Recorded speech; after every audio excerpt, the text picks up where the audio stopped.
Okay, we are on chapter 7 of Li Lun, Lad of Courage, and this chapter is called A Visitor. One morning, Li Lun did not wake until long after the ringing of the temple bells. The sun was high in the sky. With the suddenness of an alarm bell, he dashed out of his cave and rushed over to his plants. Frantically, he hoped the gulls had forgotten about the rice. But the gulls were wise. When they did not see the red paper and the blue shirt fluttering, they came to investigate, and no one was there to drive them away, and they circled closer, determined to find out what this stuff was from which they had been kept away. It was green, so it must be good to eat. They pecked at the stalks until they pulled out 2 by the roots. But these plants did not have the juicy, bulbous roots of the swamp plant, so they dropped them. Circling round again, since there still was no one to drive them away, they came back just for the fun of pulling more plants. But then Li Lu had awakened. He picked up stones as he ran and shied them at the disappearing gulls. Fearfully, Li Lun stepped up on the rock to view his plants. He leaned over them and a cry escaped his lips. Oh, he breathed. The gulls have taken 2. With his fingers, he dug into the soil, wondering if they had left the roots. Li Lun bit his lips to keep back sobs which choked his throat. The roots were gone, too. Looking around, he discovered one broken rice plant nearby. He picked it up and carried it tenderly back to his rice rock. With his fingers, he made a hole big enough to hold the plant. When he had the roots firmly anchored, he tried to prop up the stem, but it was no use. It was broken in 2 places and drooped its head. Li Lun was almost ill over the loss of the plants. All day he mourned as he shied away the gulls. But he went to bed earlier than usual that evening, knowing that he must not oversleep again. The next morning he looked up to thank the clouds for their help. It had rained. The rice patch was flooded, and the 5 plants stood firm and green. For several days he would not have to carry water. He put a handful of the rice in his pocket and chewed it for his breakfast as he went about collecting stones and adding to his food supply whenever he found unprotected gulls' nests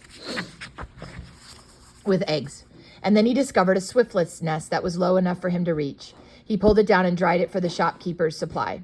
It was near the short shadow hour that Li Lun was coming up the trail. He turned suddenly and listened, for he thought he heard someone behind him.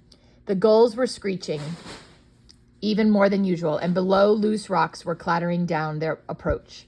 Li Lun hid behind one of the ledges as he caught the sound of footsteps coming nearer. Warily, he thrust out his head and then held his breath as he saw the small, round, black cap and knee-length black coat of a priest. He was one of the priests of the North Temple. His loose yellow trousers were bound below the knees by cloth puttees. I've never heard that word before, cloth puttees. He wore stout mountain shoes and carried a staff to help himself up the steep trail.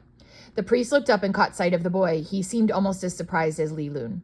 The good one clambered up the path until he was close to Li Lun. Then he stopped and faced the boy. "Are you in trouble?" he asked. "I?" questioned Li Lun, greatly surprised. He thought a moment. He was in trouble enough, but what kind of trouble did the priest mean? Could the women folk on the island have told the good one why he was there? "You have a flag waving now and again," the priest said. "Oh," Li Lun was relieved. "That is my shirt," he explained. "I hung it on the pole." But now what to say? He pinched his toes together and looked down at them. To say that his shirt was waving gulls away from 5 poor little rice plants, that would sound silly. He could not tell that to the good priest, the keeper of the North Temple, or maybe could he? Together, the priest and Li Lun continued the climb up the mountain trail, and soon they came to the rocks where the blue shirt was waving over the precious rice plants. "Why are you staying up here?" asked the priest, looking from the bamboo pole in the shirt to the cave where he could see many gulls' eggs stored. Li Lun started, then stopped, but he must tell the good one something, so he'd best tell him the truth. Find it out sooner or later, he would anyway. He began again. "I am a coward, most honorable father of the temple." Li Lun twisted his fingers around the bamboo pole and looked at his feet, and the priest waited patiently. Finally, Li Lun looked up into the good one's kind, round face. Those deep-set, understanding brown eyes could be trusted with his secret, and his smile encouraged Li Lun. "You see, most honorable keeper of the temple, I did not go fishing with my father and the menfolk because I am afraid of the seawater." There, he had it out. The priest did not answer, just stood with his hand shading his eyes, looking out over the sea. "They will call me a coward always," Li Lun's voice trembled near tears. And the good one turned and faced the boy. "You still have not told me why you are up here." "My father sent me," confessed Li Lun. "He commanded me to grow 7 grains of rice to a head. Up here, he said, I would be far enough away from seawater." "Ah, rice," exclaimed the priest, looking earnestly at Li Lun. "Where is your rice?" "Here." The boy pointed to the rock corner. "Beside this rock, father. The gulls pulled 2 out this morning because I overslept. This one and one they had carried away. This one has a broken stem." Li Lun trembled with eagerness. "So it is coward's work to grow rice at the top of a mountain?" mused the good one, examining the broken rice plant. Yes, most honorable keeper of the temple, answered Li Lun humbly. Rice has not been grown on Lao Shan for many years. This is a fishing island. No one has ever tried to grow rice since the destruction of Mei Shan.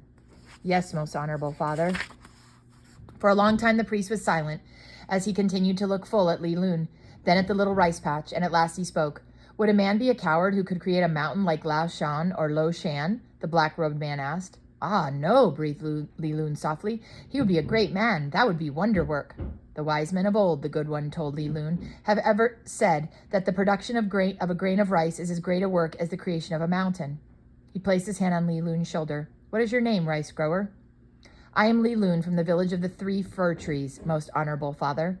And you think you are a coward, the priest said kindly. You have tended the rice, and you have watered it faithfully, and you've guarded it from the birds. You are no coward. You are brave, Li Lun, braver than if you had gone fishing.